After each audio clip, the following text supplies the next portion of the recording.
Assalamu alaikum jama'a, sunana Ivy Talk, ni da kasance da ku a cikin wannan labari. A wannan shahar da ke gabatarwa ta abba gida da gawuna a kotun koli ta Najeriya.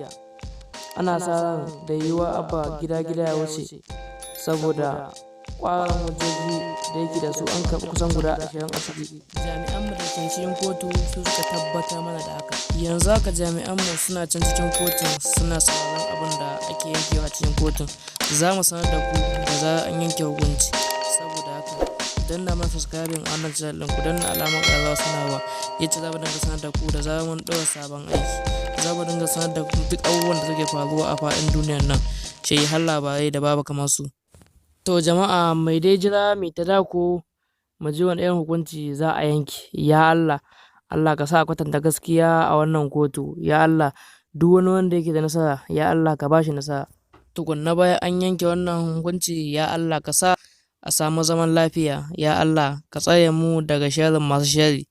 Ya Allah muna roƙonka, Allah ka haɗa mu da alkhairanka ya Allah. Wannan gajeren rahoto da muka kawo muku, mun kawo muku shi ne don kar ku ji mu shiru. Rahotanni na nan zuwa cikakku.